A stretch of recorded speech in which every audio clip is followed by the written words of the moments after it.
अस्सलाम वालेकुम नाज़रीन, प्रोग्राम अंदर की बात मुज़म्मिल सोहैदी के साथ मैं हूँ आपकी मेज़बान इक़रा रियाज़। हमारे साथ मौजूद है मुज़म्मिल सोहैदी। तो शो क्या हाल है आपका? बिल्कुल ठीक। आप सुनाएँ कैसी तबीयत है आपकी? मैं ठीक हूँ, अल्लाह पाक का शुक्र है। सबसे पहले आज आपसे जानना चाहूँगी, कल का दिन अहम होने वाला है, जुडिशल कमीशन का इजलास मौखर नहीं किया गया। क्या देख रहे हैं आगे वाले हालात क्या होंगे?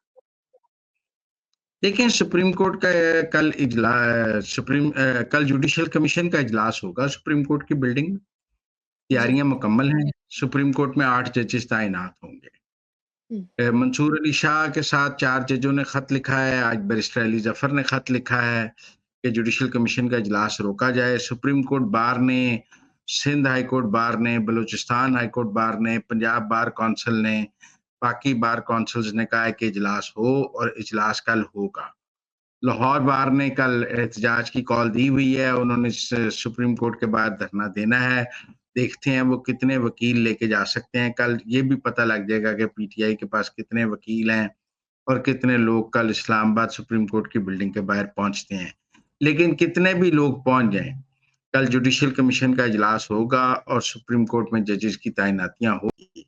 आज जस्टिस अली मजहर ने भी कह दिया है कि फुल कोर्ट का कोई जवाब नहीं है। अब आईनी बेंच ही सारे मुकदमात सुनेगा। लिहाजा मेरे ख्याल में जो जुडिशियल कमीशन रुको का इजलास रोकने की जितनी भी साजिशें थी, वो हुँ। सब नाकाम हो गई हैं और कल जुडिशियल कमीशन का इजलास जो है वो हो रहा है और सुप्रीम कोर्ट में 8 नए जज तैनात हो जाएँगे। और वो जो 8 जजेस तैनात हो रहे हैं, उस हवाले से कल वोटिंग होगी।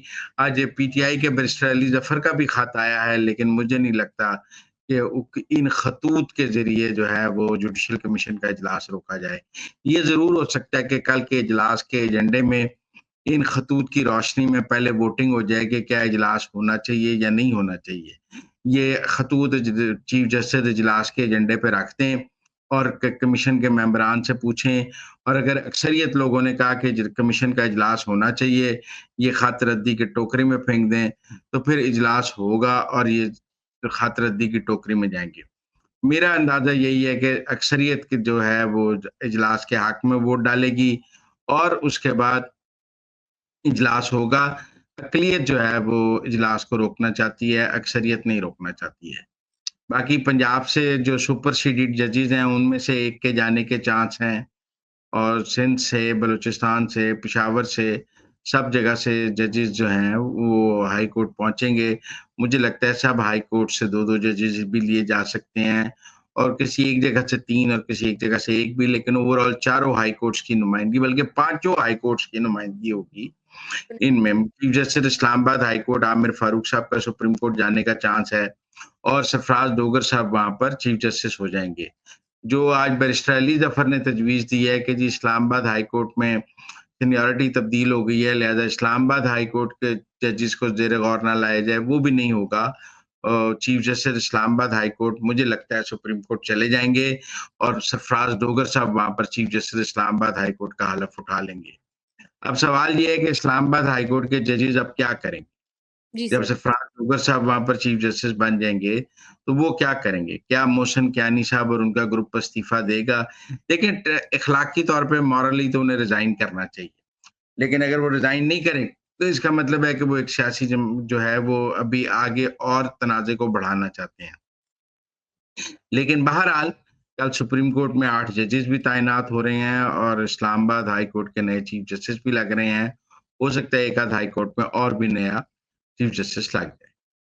सर, हमारे नाज़रीन को यहाँ पर ये भी बताइएगा कि हम देखते हैं कि जिस तरह से एक जजेस के लिए जो केसेज़ हैं उनकी बार लगा होता है पीछे और जब नए जजेस तैनात होंगे तो ये जो केसेज़ का बैकलॉग होगा वो भी खत्म होगा। फिर ये मनफी प्रोपेगेंडा क्यों किया जाता है कि जजेस को ना लगाया जाए एटसेट्रा, एटसेट्रा?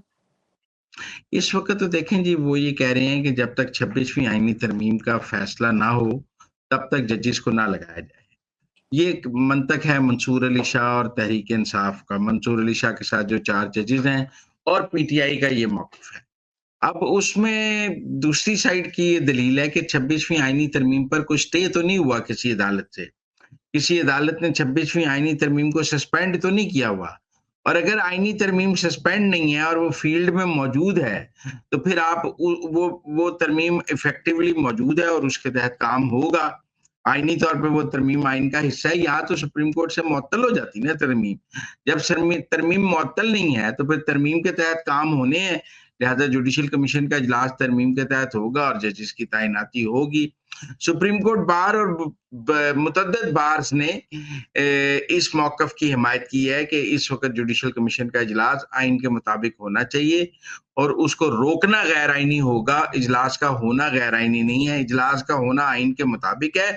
अगर इजलास को रोका गया तो ये गैर आइनी हरकत होगी।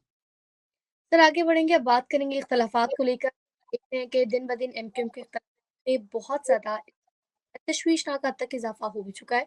तो इस मुतालिक आप क्या कहेंगे? क्या वजूहात हैं? क्या एमक्यूएम को आगे कोई और मज़ीद नुकसान पहुँचेगा इन इख्तिलाफ़ात की वजह से? नहीं, आज इख्तिला कल देखें बहादराबाद में गवर्नर सिंध कामरान टसोरी के खिलाफ नारेबाजी हुई और शदीद नारेबाजी हुई।